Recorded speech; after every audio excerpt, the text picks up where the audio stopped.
وقلنا يا آدم اسكن أنت وزوجك الجنة وكلا منها رغدا حيث شئتما ولا تقربا هذه الشجرة فتكونا من الظالمين.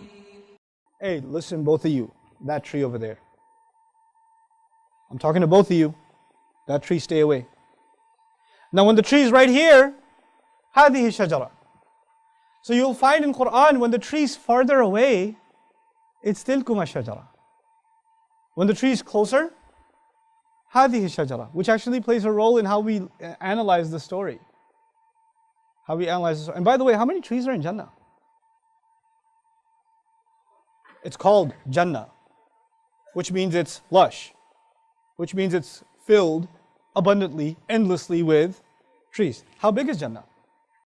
وسارعوا إلى مغفرة من ربكم وجنة عرضها السماوات والأرض أعدت للمتقين. And how many trees in Jannah are haram? One.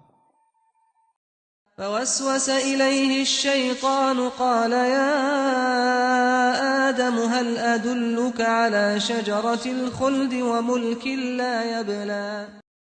How much real estate do you have to find the halal in Jannah? And shaitan can still get you to come to the billions of trees that are the expanse of the skies and the earth. He try to get you to go near that one tree. By the way, even getting near the tree must be a trek. And in one ayah, Allah even describes tilkuma shajara, which means the tree wasn't even near them. It was what? Far away. It's far away. Originally, when he first introduces them to Jannah, he says, settle here. This is the tree you can't go near. Now go enjoy yourself. And they go enjoy themselves. And they go far out there. فأكلا منها فبدت لهما سوآتهما وطفقا يخصفان عليهما من ورق الجنة وعصى آدم ربه فغوى. But after the mistake, tilkuma shajara, to illustrate, by the way, that you came a long way to do this. And that's why we understand, فَدَلَّهُمَا بِغُرُورٍ, shaitan reeled them in using deception. You know what dalla means? Dalu. What's dalu? It's a verb that comes from that, dalla, to use a bucket to lure people in. In other words, you put a bucket, you put a carrot in it, and the animal smells it, and you pull it in a little more, and you pull it in a little more, and you pull it in a little more, until the animal's trapped. Dalla is also used when you pull a bucket up from a well. Does it come up right away or slowly? Yes? Now if a bucket comes up quickly, adla. Adla. When a bucket comes up slowly, dalla. Dallahuma bighurur. He slowly reeled them in. In other words, at one time, hey, why don't you eat from the tree? And they're like, okay, sounds like a good idea. Totally, we should do this. It was a little bit, then a little bit, then a little bit. And every time was almost inconceivable that we're doing something wrong. Because it was just a little bit of a, one step closer, we're not even at the tree. We're just kind of, can't even see it yet. Can't even see it. We're just a step closer. It's not haram. What do people do when they fall into a trap of shaitan? Shaitan comes to them and says, hey, why don't you do like ultimate super crazy haram and burn in hell? No, he says, hey man, take it easy a little. Just, whatever, this is still time for Fajr. Chillax. Just a little bit more. Just go back to sleep. You can feel shaitan's foot pressing down on the pillow. And you're like, I got a little bit of time. So first he gets you with salat. And he has to get you with salat first. You know why? You want to kill the guard.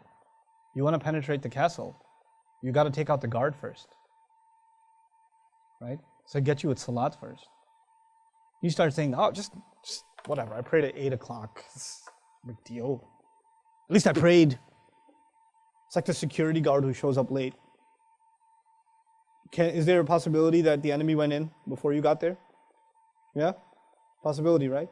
What does Allah say about salat? Inna salata tanha anil fahsha'i wal munkar.